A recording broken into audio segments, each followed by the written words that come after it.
함께 읽은 본문은 포도나무 비유로 잘 알려진 본문입니다.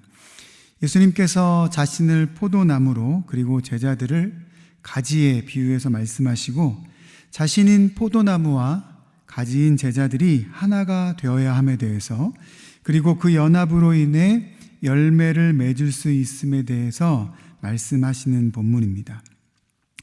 먼저 본문에 들어가기 전에 보면 제자들, 넓게 보면 믿는 우리들 전체를 말씀하시는 것이죠.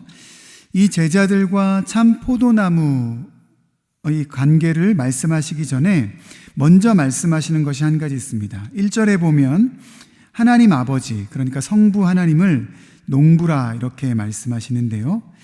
이 농부가 하는 역할을 2절에 또 말씀하십니다. 이 2절의 내용은 다소 무겁게 또 무섭게 느껴질 수도 있는 내용인데요.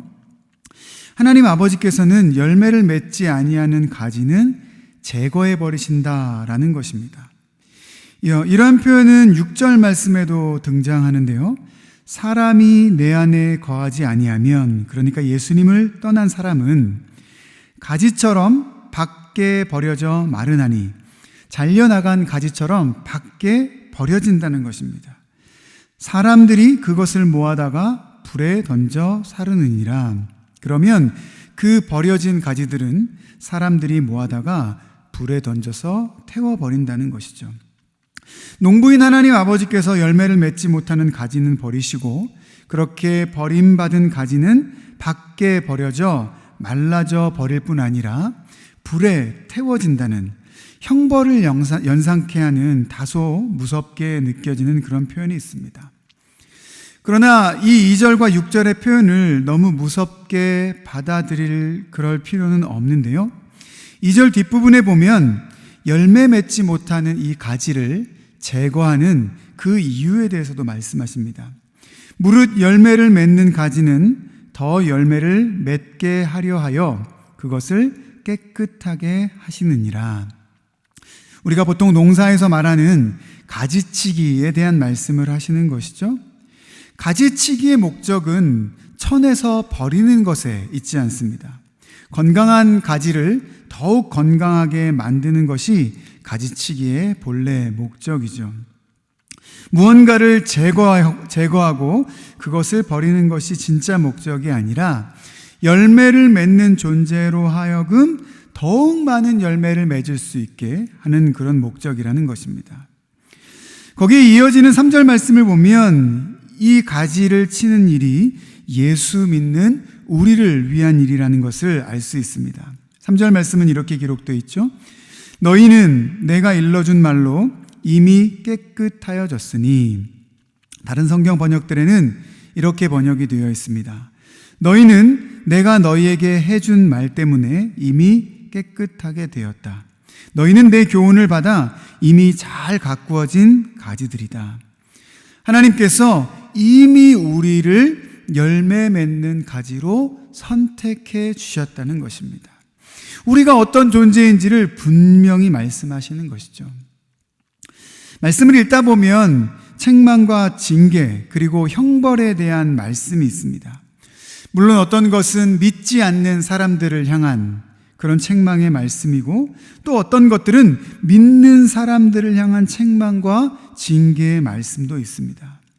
그러나 이 책망과 징계, 형벌이 누구에게 향하는 것이냐, 이것을 깨닫는 것보다 중요한 것은 무엇이냐면 하나님의 책망과 징계 그리고 때로는 형벌은 믿는 우리의 유익을 위해서 하시는 일이라는 거예요.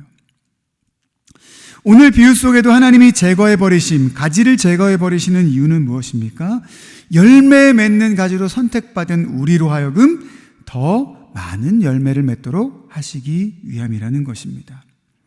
이런 궁금증을 가질 수 있습니다. 그러면 오늘 말씀에서 제거해버리신다라고 하는 대상은 누구냐? 이런 질문이 들 수도 있죠. 물론 이것이 믿지 않냐는 사람들을 말하는 것일 수도 있고 믿는 우리 안에 버려져야 할 삶의 어떤 요소들을 말하는 것일 수도 있습니다. 그러나 그것을 깨닫기 전에 우리가 더욱더 분명히 깨달아야 하는 것은 하나님은 우리를 깨끗하게 만드는 것에 많은 마음을, 모든 마음을 쏟고 계시고 더불어 우리로 많은 열매를 맺게 하시는 데에 하나님은 마음을 쏟고 계신다는 것입니다. 하나님이 우리를 이렇게, 하나님이 우리를 이만큼 사랑하신다라는 표현인 것이죠. 우리를 사랑하시는 하나님의 사랑을 깊이 깨닫고 그 사랑에 감사함으로 살아갈 수 있는 우리 믿음의 사람들 되시기를 주님의 이름으로 축복합니다. 예수님은 가지인 우리가 포도나무이신 주님 안에 거해야 한다라는 말씀을 하십니다. 4절 말씀, 내 안에 거하라 나도 너희 안에 거하리라. 예수님을 떠나지 말라는 말씀이죠.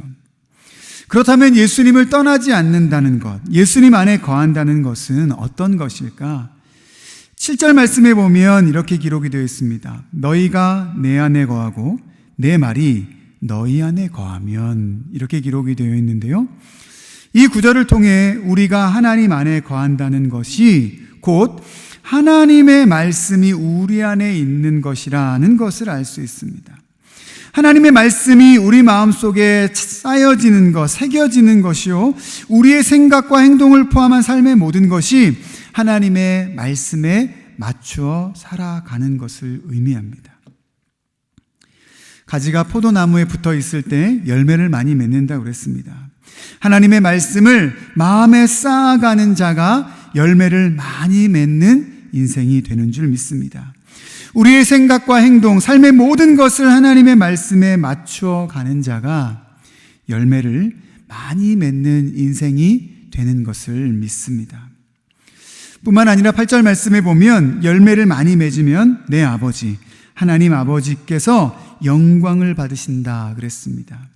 그러니까 말씀을 마음에 쌓는 자, 생각과 행동, 삶의 모든 것을 하나님의 말씀에 맞추어 가는 자를 통해서 하나님은 영광을 받으신다는 것입니다.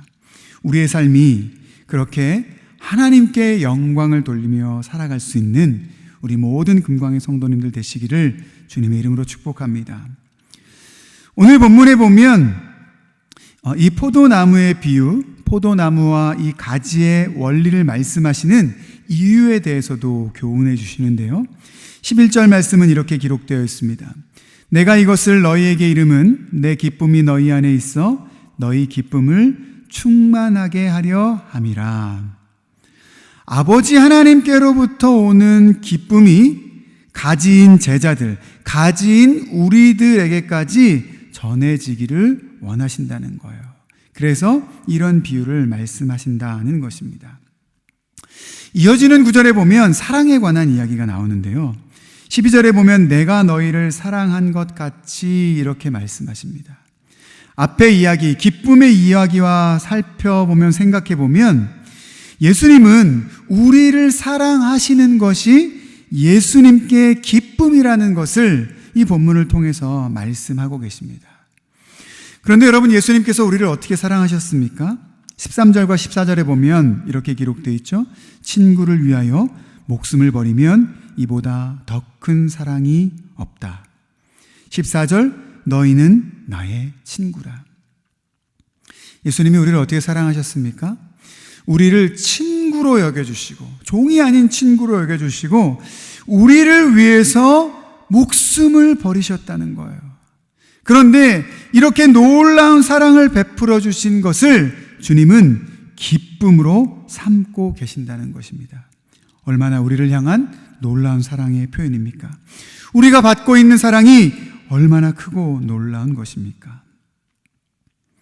포도나무와 이 가지의 원리를 말씀하시는 이유가 그 기쁨이 성도인 우리에게까지 전해지기 위함이라 하셨습니다.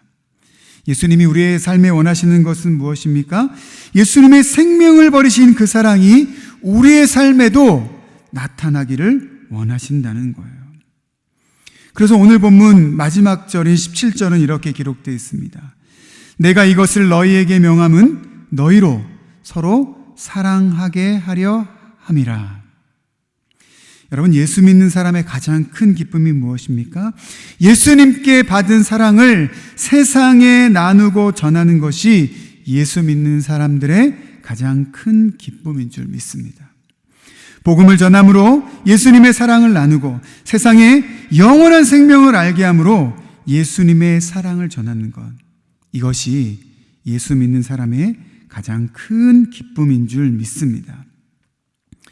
예수님께서는 우리를 포도나무의 가지로 부르셨습니다. 우리의 인생을 열매 맺는 인생으로 선택해 주셨습니다. 참된 열매는 무엇입니까? 예수님의 기쁨을 따라 생명을 살리는 것이 참된 열매인 줄 믿습니다. 주님의 이 기쁨을 삶 속에 많은 열매로 맺으며 살아가시는 우리 모든 금광의 성도님들 되시기를 주님의 이름으로 축복합니다. 이 시간 함께 나누었던 말씀을 기억하면서 기도의 자리로 나아가겠습니다.